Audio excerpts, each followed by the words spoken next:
नमस्कार साथियों, math competition class Amit sir की क्लास में आपका बहुत बहुत स्वागत है। साथियों, आज की इस क्लास में हम बहुत ही इम्पोर्टेंट क्वेश्चन जो कि सभी कंपटीशन के लिए उपयोगी हैं, देख लेते हैं। पहला क्वेश्चन इस प्रकार है, यदि ऊंचाई को दुगना कर दिया जाए और आधार को 80% कम कर दिया जाए तो त्रिभुज के पुराने क्षेत्रफल और त्रिभुज के नए क्षेत्रफल का अनुपात क्या है। ये सीटी एग्ज़ाम 2023 में आ चुका है। बड़े आसान तरीके से देखें आप कैसे करेंगे इसे। देखो, एक त्रिभुज है, जैसे मैंने मान लिया ये त्रिभुज है।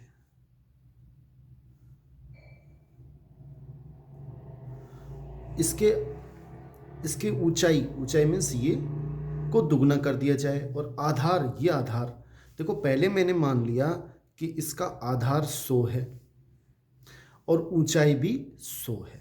ये तो पुराना त्रिभुज है। अब इसका क्षेत्रफल क्या हो जाएगा अभी देख लेते हैं। फिर हमने क्या किया, इसमें चेंज कर दिया। क्या चेंज किया? और चेंज करने के बाद क्या हुआ, ऊंचाई को दुगना कर दिया जाए। ये जो ऊंचाई 100 थी उसको हमने कर दिया 200 दुगना, और आधार को 20% कम कर दिया, यानी 100 का 20% यानी 20 को कम कर दें तो इसको कर दिया 80। अब त्रिभुज के पुराने क्षेत्रफल, ये त्रिभुज है, इसका क्षेत्रफल क्या हो जाएगा 1/2 आधार कितना है 100 इंटू ऊंचाई। सूत्र होता है 1/2 आधार इंटू ऊंचाई। ये तो हुआ इसका पुराना क्षेत्रफल। और अनुपात निकालना है नया क्षेत्रफल। नया क्षेत्रफल कितना है, ये हम पहले बटा निकाल देते हैं, एक साथ फिर अनुपात में लिख देंगे। नया क्षेत्रफल कितना आएगा 1/2, आधार कितना है इसका 80, ऊंचाई कितनी है 200। ये इनका अनुपात आ गया। देखो, 1/2 से 1/2 कट जाएगा, 2 जीरो से 2 जीरो कट गई, 1 जीरो से के 1 जीरो कट गई, ऊपर बचा 10, ये वाला 10, और नीचे बचा 8 दूनी 16। और इसको जब लिखेंगे तो 5/8 लिख सकते हैं, यानी कि 5:8। ये हमारा सही आंसर है। सी ऑप्शन बिल्कुल सही है। एक चीज से कंफ्यूज ना हो, त्रिभुज का क्षेत्रफल 1/2 आधार इंटू ऊंचाई। नेक्स्ट क्वेश्चन देखते हैं साथियों। ये दूसरा क्वेश्चन है, यदि m संख्याओं का औसत n स्क्वायर है और n संख्याओं का औसत m स्क्वायर है तो m प्लस n संख्याओं का औसत क्या होगा। देखो, m संख्या है, उनका योगफल क्या हो जाएगा, m संख्याओं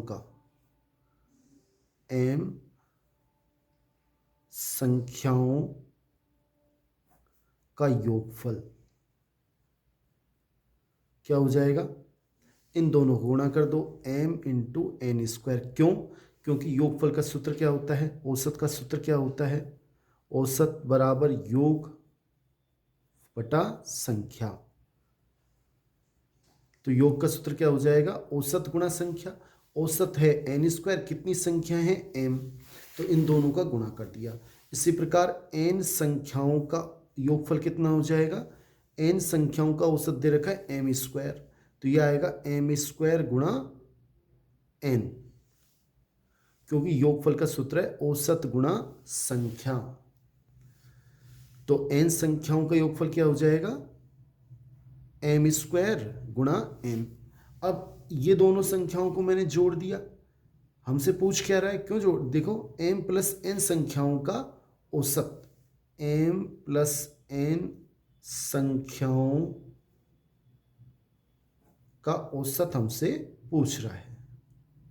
औसत का सूत्र क्या होता है, योग बटा संख्या, यानी इन संख्याओं का योगफल, m संख्याओं का योग ये है, n संख्याओं का योगफल ये है, तो m प्लस n संख्याओं का योग क्या आएगा, इन दोनों का जोड़, m n square plus m square n।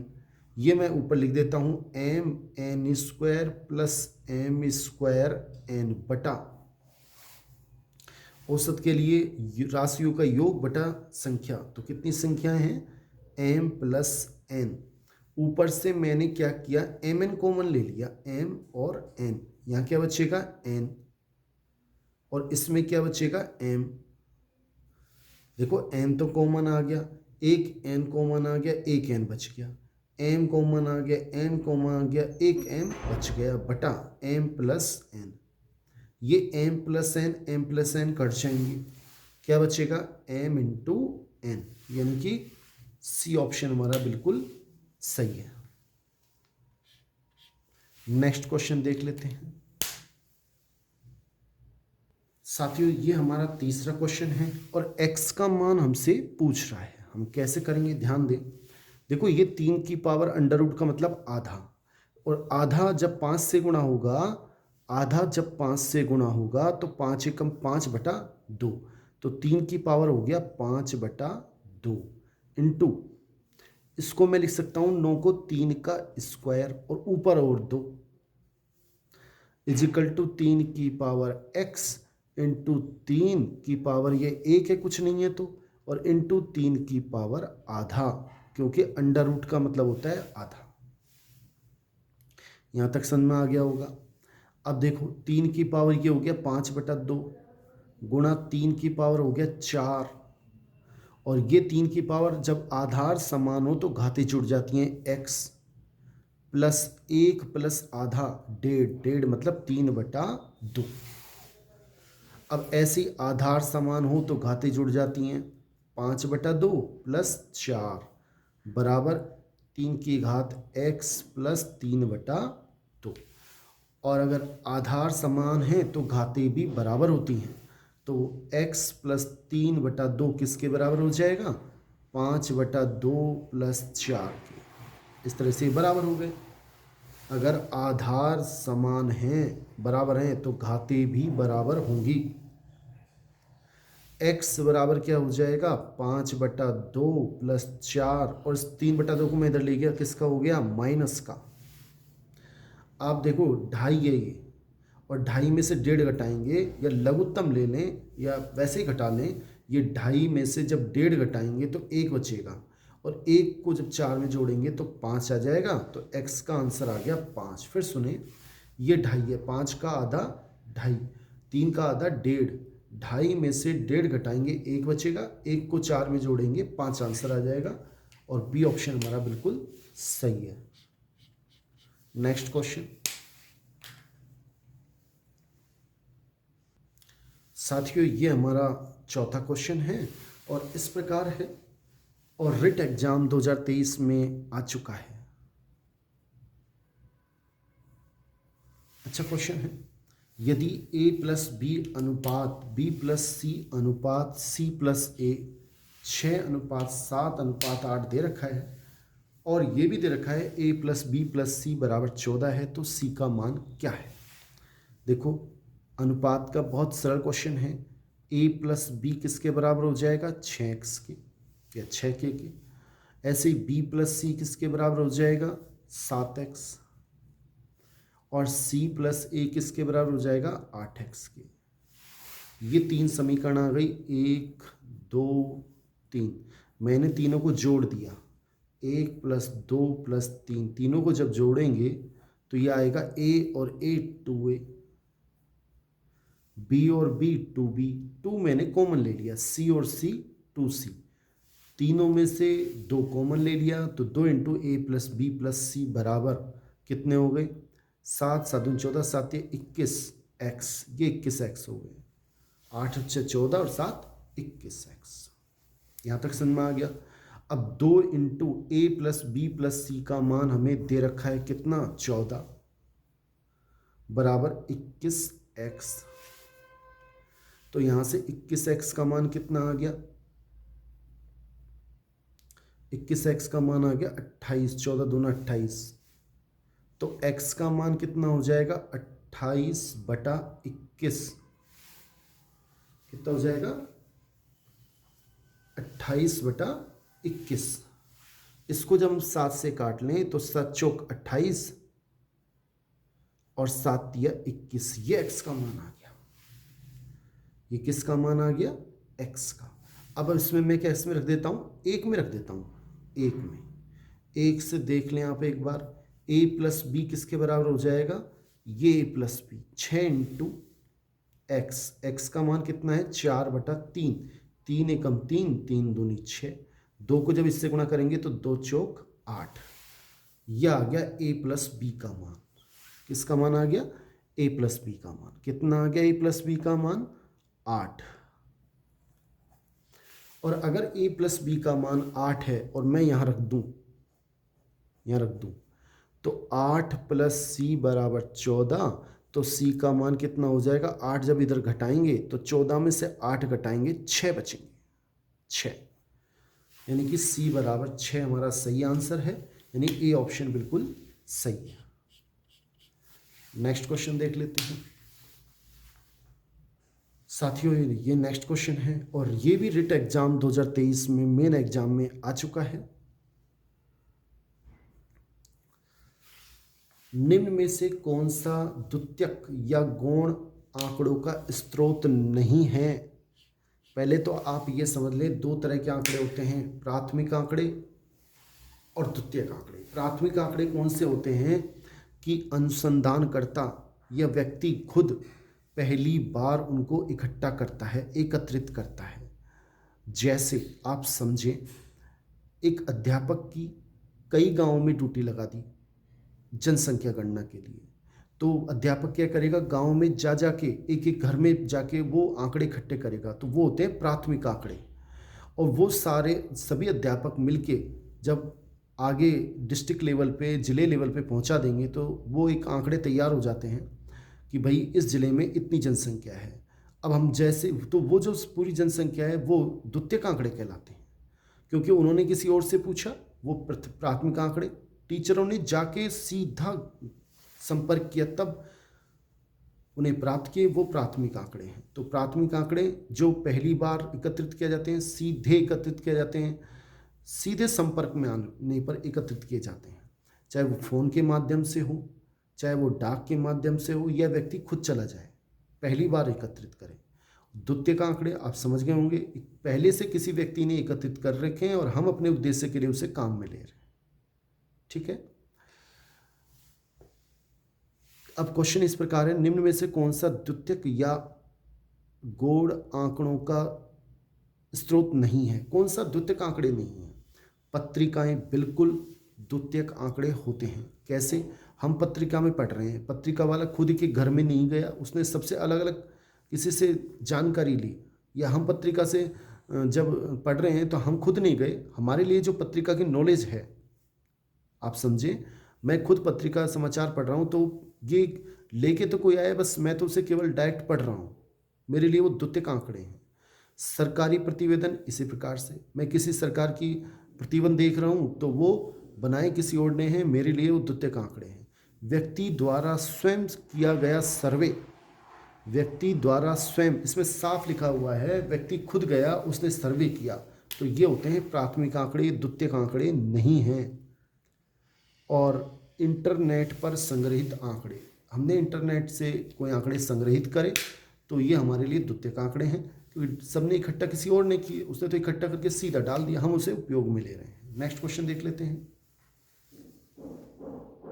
साथियों। नेक्स्ट क्वेश्चन है कि किस मान के लिए, ये भी रिट एग्जाम मेन एग्जाम 2023 में आ चुका है।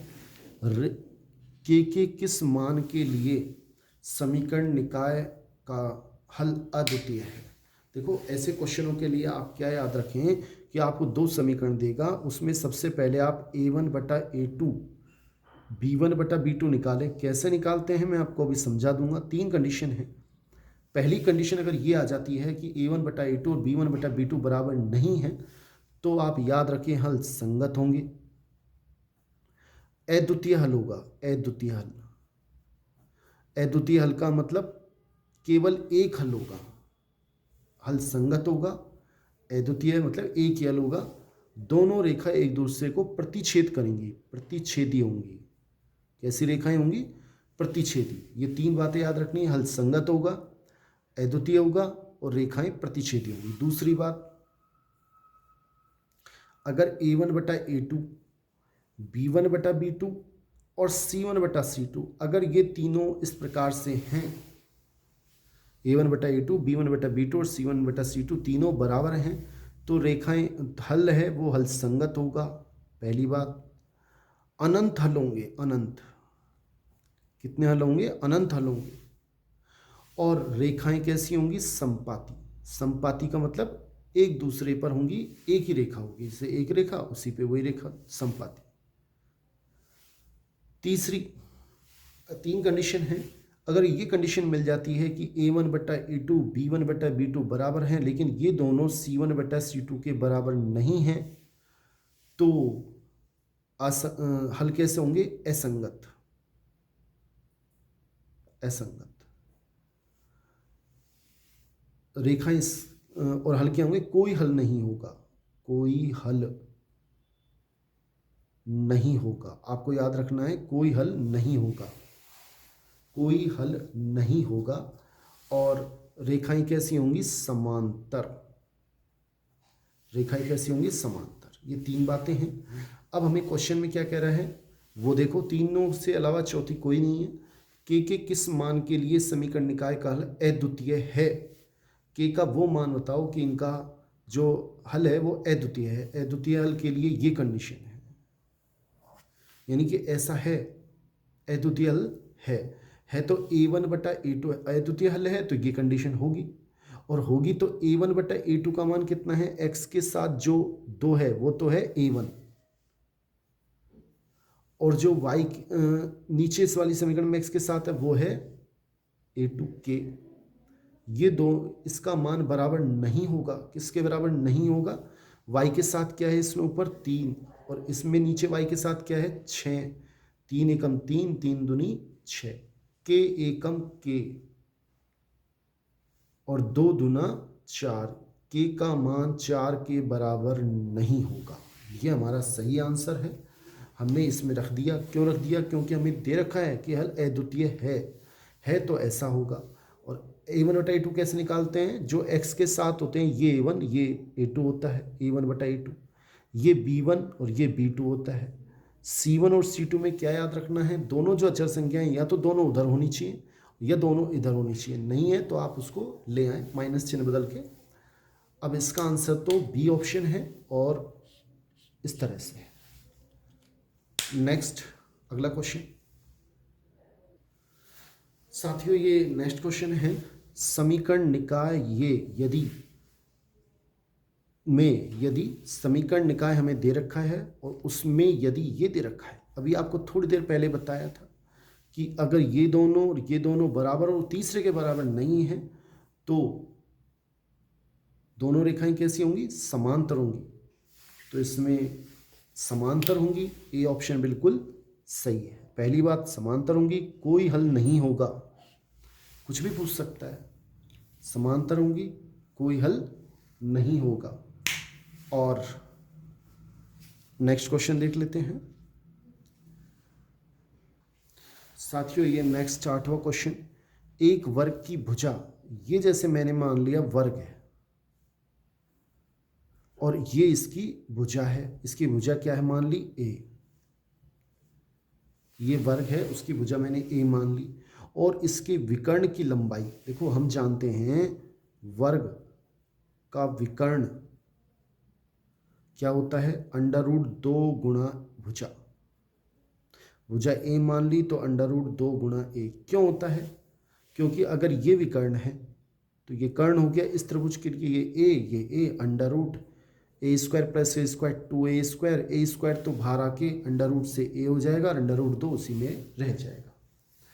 अब क्या पूछ रहा है? वर्ग की भुजा, और वो क्या होती है? a। वर्ग की भुजा मैंने a मान ली, और उसके विकर्ण की लंबाई क्या आ गई? √2 गुणा a। इनका अनुपात क्या है? ये इनका अनुपात है, a एकम a। तो 1/√2, ये हमारा सही आंसर है, यानी कि बी ऑप्शन हमारा बिल्कुल सही है। नेक्स्ट क्वेश्चन देख लेते हैं, और ये भी रिट एग्जाम 2022 में आया है। अगला क्वेश्चन क्या है साथियों? ये नेक्स्ट क्वेश्चन है, बड़ा ही ट्रिक से करें आप इसको, 1 सेकंड में इसका आंसर है। दो संख्याओं का योग 15 है, बिल्कुल ठीक है, और रिट एग्जाम 2022 में आया है। दो संख्याओं का योग, जैसे मैंने संख्या मान ली x और y, उनका योग कितना है? 15, ठीक है। उनके व्युत्क्रम, व्युत्क्रम मीन्स 1/x और y का व्युत्क्रम 1/y का योग दे रखा है कितना, 3/10, ठीक है। तो बड़ी संख्या कौन सी है? देखो दो संख्याएं हैं, उनका योग 15 है। दो संख्याओं का योग कितना है, 15। और एक छोटी संख्या है और एक कैसी संख्या है, बड़ी संख्या, ठीक है। देखो अब इसमें चाहो तो एक थोड़ा सा आप पंक्ति कर लें, इसको सोल्व कैसे करेंगे आप देख लें। देखो इसको इससे गुणा किया, इसको इससे गुणा किया, लघुत्तम लिया, इसमें लघुत्तम लेंगे तो यह आएगा y प्लस एक्स, यानी कि x प्लस वाई बटा, इसको इससे गुणा करेंगे y, इसको इससे गुणा करेंगे x। और आप अगर डायरेक्ट ट्रिक से देखें तो आप ट्रिक से भी देख सकते हैं, दो संख्याओं का योगफल 15 है, तो बड़ी संख्या कौन सी है? हमसे बड़ी संख्या पूछ रहा है, बड़ी संख्या कौन सी होगी? देखो बड़ी संख्या कैसे निकालेंगे, एक तो इसमें 20 है, 10 है, 25 है। 25 तो बड़ी संख्या हो नहीं सकती। क्यों नहीं हो सकती? 15 से अधिक दो संख्याओं का योग 15 है। और ज़्यादा इससे पता लग जाएगा, आप और देख लें एक बार इसको कि x प्लस वाई का मान यहाँ क्या रखेंगे हम, 15। x प्लस वाई का मान क्या रखेंगे हम, 15। तो 15/xy = 3/10। 3 एकम 3, ऊपर ऊपर कट सकता है, 3 5 15। तो xy एकम xy बराबर 5×50। दो संख्या हैं, अब उनका योगफल तो आना चाहिए 15 और गुणा आना चाहिए 50। दो संख्या आपको बतानी है, योगफल तो आ जाए 15 और गुणा आ जाए 50। साथियों इससे ये पता लग रहा है कि दो संख्याएं दोनों की दोनों कैसी हैं, धनात्मक हैं। अब आप दो संख्याओं का योग, तो ये ऐसी संख्या क्या होंगी, 10 और 5, इनको जोड़ोगे तो 15 आ जाएगा और गुणा करोगे तो 10 5 50 आ जाएगा। अब हमसे पूछ क्या रहा है, बड़ी संख्या कौन सी है? बड़ी संख्या कौन सी है इसमें, 10, यानी कि सी ऑप्शन हमारा बिल्कुल सही है। और आप इसको ट्रिक से एक बार फिर समझ लें, जो मैं समझाना चाह रहा था कि अगर दो संख्याएं हैं, उनका योगफल 15 है, तो बड़ी जो बड़ी संख्या है वो 25 नहीं हो सकती, 20 भी नहीं हो सकती और 15 भी नहीं हो सकती, क्योंकि दो संख्याओं का योग 15 है। तो एक संख्या जो भी होगी वो 15 से कम होगी, 15 से जो कम होगी 10 है। तो बड़ी संख्या इसमें 10 है और छोटी संख्या 5 है। नेक्स्ट क्वेश्चन देख लेते हैं साथियों। नेक्स्ट क्वेश्चन इस प्रकार है कि एक निश्चित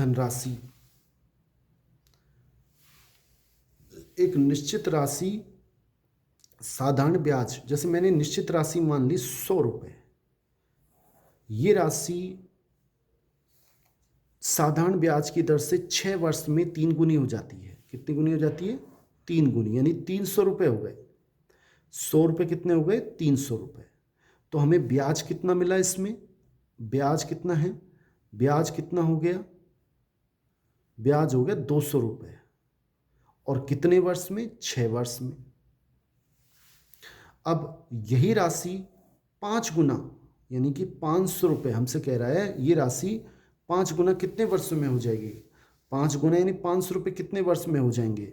यानी कि ब्याज हमें 400 रुपये चाहिए। 100 तो खुद, 400 रुपये ब्याज कितने वर्ष में हो जाएगा? जब 200 रुपये ब्याज, ये ब्याज है, जब 200 रुपये ब्याज मिलता है 6 वर्ष में, तो 400 रुपये ब्याज कितने में मिलेगा? डबल कर लो, 12 वर्ष। 12 वर्ष हमारा सही आंसर है। 200 रुपये ब्याज मिलता है 6 वर्ष में। एक वर्ष में मिलेगा कितना? 100 रुपये ब्याज कितने मिलेगा? 3 वर्ष में। तो 400 रुपये 12 वर्ष में। फिर समझ लें, 200 का 6 वर्ष में, तो इसका दुगना 400 पूछ रहे हैं, तो ये भी दुगना कर दो 12 वर्ष में। डी ऑप्शन हमारा बिल्कुल सही है। बहुत बहुत धन्यवाद साथियों, आज के लिए इतना ही। चैनल को आप सब्सक्राइब करें, लाइक करें, अधिक से अधिक कमेंट करें। थैंक्स।